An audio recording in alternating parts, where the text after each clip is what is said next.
Alright. I guess I'll just do like a little review. It won't be very long. I like this game. It's a good game. I don't think it's fantastic, and compared, there are better open world games out there. I think most people understand that this game is one of those games that was good for its time, but it didn't age quite so gracefully. But it's still good. I like its take on the open world. You know, the gameplay's fun. It's fun doing side quests and gaining more experience so that you can unlock new abilities.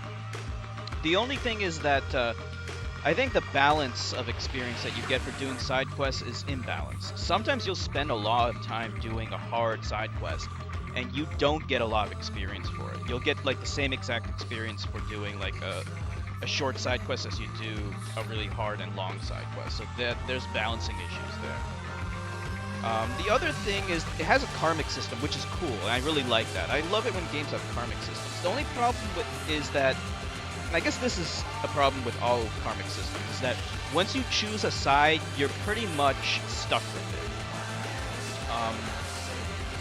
You can't be you, really. You have to choose either good or bad and then just go in that direction in order to get all the powers. I mean, yeah, it wants to reward your karmic alignment with powers, but if you end up being you, you're going to end up just being in the middle, and that's not what you want. You need to be in one direction or the other.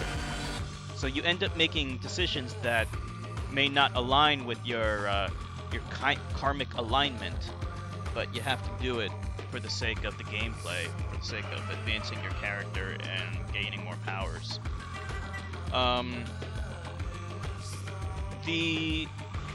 The missions themselves are pretty creative. I mean, some of them are more creative than others. Some of the side missions do get repetitive. That is an issue.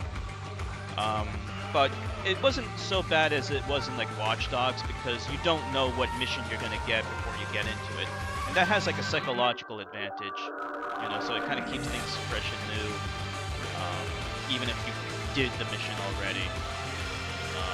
And I like how there's good and evil side missions, so that you can get more powers in those alignments.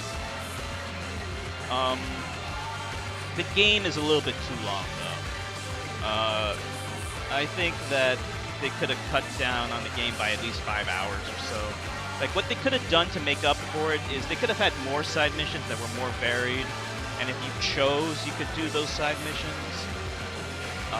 But you know, it wouldn't have been required, because near the end especially, like, I felt like the game was overstaying its welcome. There are some difficulty spikes, but for the most part they aren't too bad. That final boss was annoying, and it is weird how you can go instantly evil or instantly good right at the end, because that just screws you, honestly, because you spent all your time building up the other alignment, and if you go in the opposite direction, there's no advantage. So I didn't think that was necessary. Because there's no benefit to it. What's the point? The enemy design is kind of weird. Some of them look kind of okay. I thought this would be the end. But once Kessler and the Ray Sphere were gone, my life would go back to normal. There's more story interrupting my now review. I understand that this is my life. That there's no going back. That the gift we'll take of these powers a short will be my break. burden until Hey, the day Tatsu. I die. The people around here, they love me. Thank you, Tatsu. How long will that last? What's going to happen the first time they expect me to be there for them and I'm not? I don't even know who to trust. Moya is still running around, planning God knows what. It's like the epilogue. I don't know what to think. I've never been more alone. Okay, that's kind of cool. It tells you a little... gives you a little epilogue based upon your karmic decisions, I guess. Oh, and you can keep on playing. That's interesting.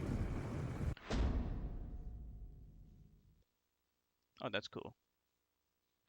And you can get more powers for the opposite. Okay, that's kind of cool.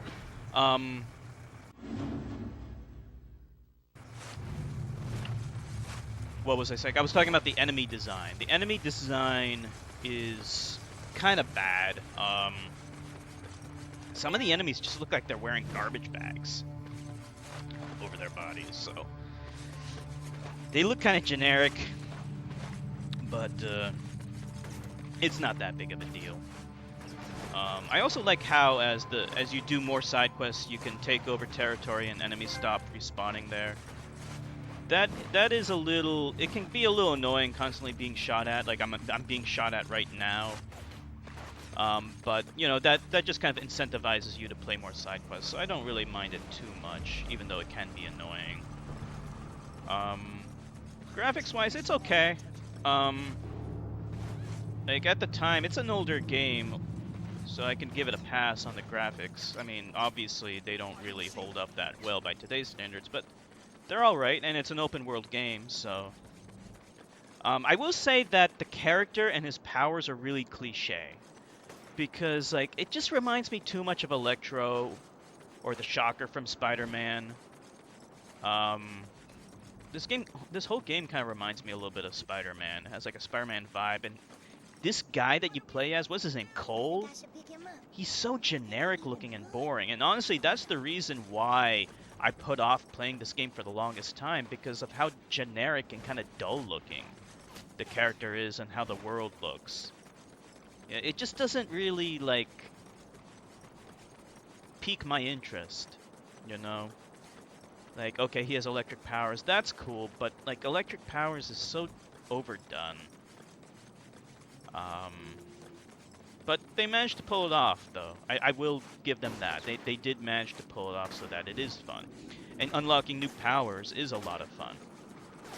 And upgrading them, that's always very satisfying. So, yeah, it's a good game, but there are better open world games out there. I don't think this is really a timeless game. It's just a game that's kind of interesting. You'll play it once, but I don't really expect to play this ever again. I mean, there is a sequel. There's actually 2 sequels to this game, and I'm not really all that enthralled with playing them immediately. I mean, I will get around to them one of these days, but I don't even have the 3rd one, and I'm not really all that excited to get it, if I'm completely honest. It's just a good game. Good, but not fantastic. So I hope that makes sense.